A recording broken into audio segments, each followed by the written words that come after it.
Bienvenue dans ce nouveau décryptage. Aujourd'hui, on plonge au cœur d'un guide vraiment fascinant élaboré par GeoInvest. On va parler d'un sujet qui franchement peut transformer votre avenir financier, la BRVM. Alors oui, ça sonne un peu technique comme ça, mais on va voir ensemble comment cette bourse fonctionne comme un outil absolument redoutable pour créer du patrimoine. L'idée aujourd'hui, c'est de prendre tous ces concepts qui font parfois un peu peur et d'en faire une feuille de route super claire et visuelle. Prêt à découvrir comment on bâtit son indépendance financière?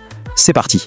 Alors on va commencer par l'éléphant dans la pièce. Est-ce que la bourse, c'est vraiment réservé aux riches? C'est le mythe absolu. On a presque tous cette image en tête. Il faudrait des millions pour faire ses premiers pas sur les marchés financiers. Eh bien, spoiler alerte, la réalité est totalement différente. Avec les bonnes infos, un peu de discipline et une stratégie intelligente, la bourse est en fait ultra accessible. Ce n'est pas un club VIP fermé à double tour, c'est un véritable levier financier ouvert à tous ceux qui veulent bien s'y intéresser. Voici le programme de notre décryptage d'aujourd'hui. 1. On va démystifier la BRVM. 2. On verra comment générer de la richesse. 3. Les étapes concrètes pour se lancer. 4. Comment choisir les bons actifs. Et on terminera avec le point numéro 5, le mindset, l'état d'esprit indispensable de l'investisseur. Allez, on attaque tout de suite avec notre première partie, on démystifie la BRVM.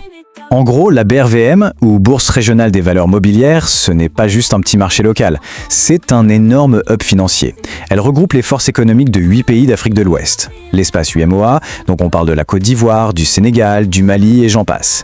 Depuis son siège à Abidjan, c'est là que des géants locaux comme Sonatel ou Ecobank viennent chercher des financements. Cet argent leur permet de grandir, de lancer de nouveaux projets et au final de dynamiser toute l'économie de la région. Et là, il faut qu'on redéfinisse un truc fondamental. C'est quoi une action?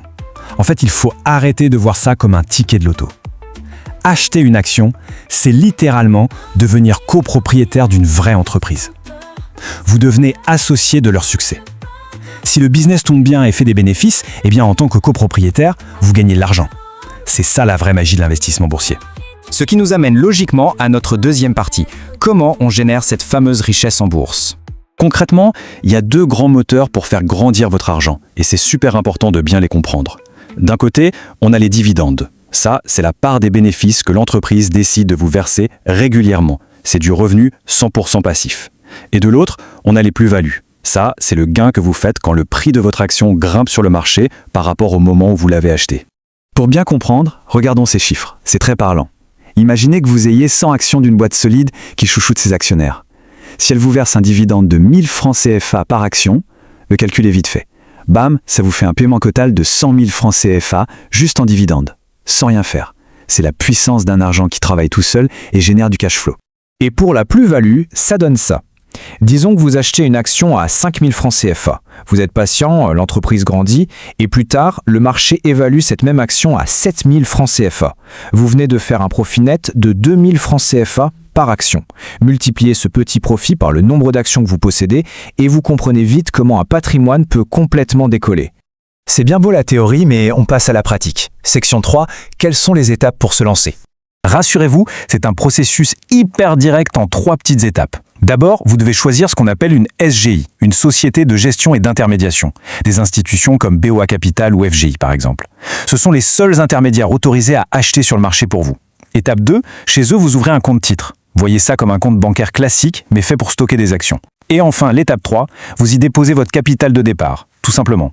Et alors là, attention. Voici le chiffre qui change absolument la donne. 25 000 francs CFA. Je vous le disais au début, pas besoin d'être millionnaire. Quelqu'un peut tout à fait commencer à investir sérieusement dès aujourd'hui avec 25, 50 000 ou 100 000 francs CFA. Le montant importe peu au début. Le plus important, franchement, c'est de faire le premier pas. Bon, le compte est ouvert, l'argent est dessus. Section 4, comment choisir les bons actifs? Alors, comment on déniche la perle rare? On ne tire pas au sort, on regarde les fondamentaux.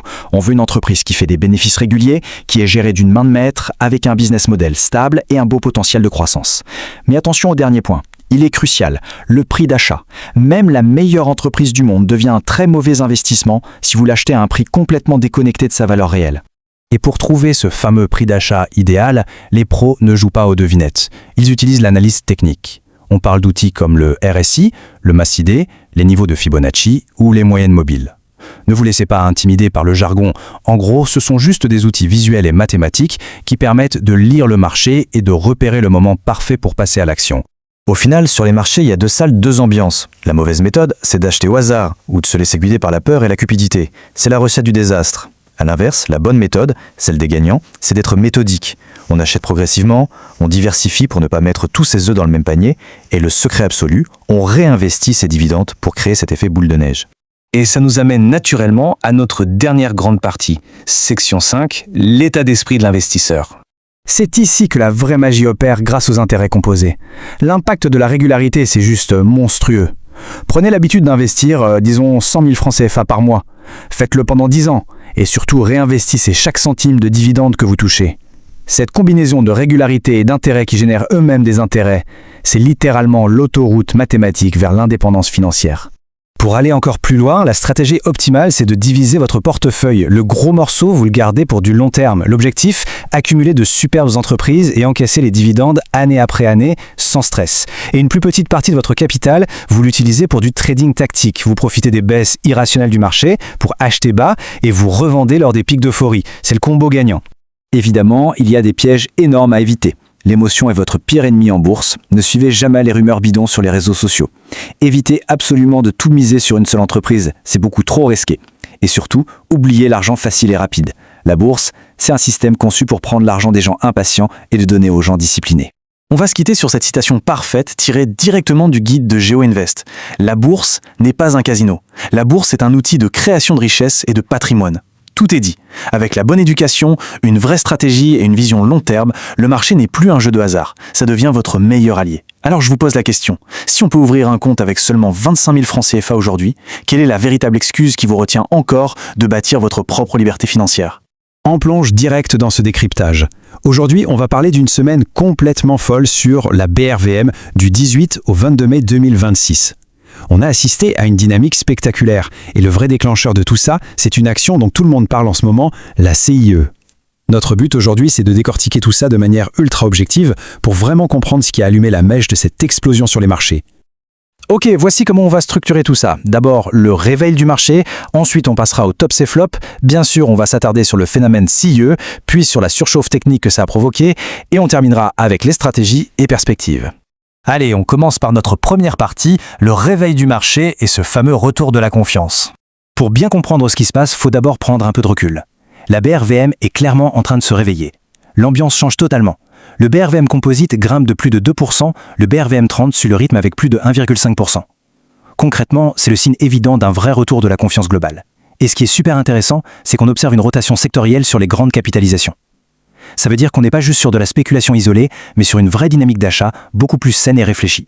Et ça illustre parfaitement à quel point les acheteurs ont dominé la semaine. Regardez un peu ce déséquilibre, 30 actions dans le vert contre seulement 15 dans le rouge. Le vert est absolument partout, c'est la preuve mathématique que l'optimisme a vraiment pris le dessus sur les échanges.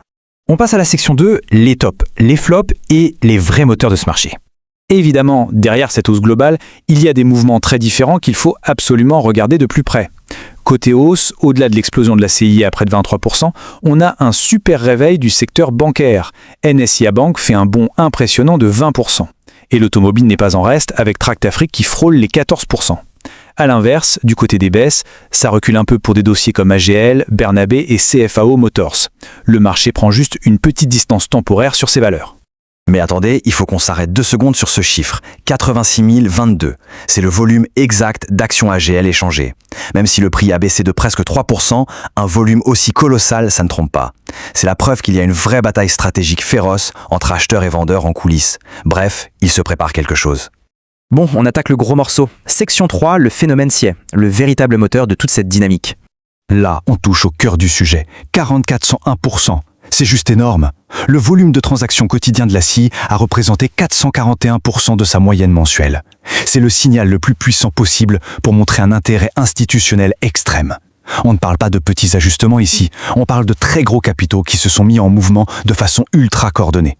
Et techniquement parlant, c'est un sans faute absolu. On parle d'une série ininterrompue de 9 bougies vertes. Les acheteurs ont le contrôle total. La tendance est résolument haussière, que ce soit à court, moyen ou long terme. Le prix évolue largement au-dessus de toutes les moyennes mobiles, c'est ce qu'on appelle un bull trend pur et dur, totalement confirmé. Mais attention, il est crucial de préciser que ce n'est pas juste une bulle spéculative désincarnée. Derrière, il y a des fondamentaux hyper solides. On a une vraie hausse des ventes d'énergie, l'impact positif du programme PEPTIP 2 et un dividende très attractif à 234 francs CFA par action. Ça nous donne un rendement brut de presque 5,8%. C'est du concret. C'est une valeur défensive qui justifie complètement son élan par des résultats d'entreprise. Ensuite, passons à la section 4, la surchauffe technique. Parce que oui, avec une telle euphorie, les compteurs explosent. Bon, toute ascension hyper rapide a son revers. On va définir simplement ce qu'est la surchauffe technique. En gros, quand les indicateurs de dynamique atteignent des sommets, ça nous dit mathématiquement que le prix est monté trop haut et surtout trop vite. Donc la probabilité d'une correction ou d'un petit repli à court terme devient vraiment très élevée. Et pour la scie, les métriques crèvent littéralement le plafond. Le RSI frôle les 80. Le momentum du MACD est hyper puissant, mais regardez l'indicateur stochastique, il est bloqué à son maximum absolu, 100. Ça nous confirme sans l'ombre d'un doute que l'actif est suracheté et que le marché est tendu à l'extrême à court terme. Mais le point crucial, c'est vraiment la sortie des bandes de Bollinger.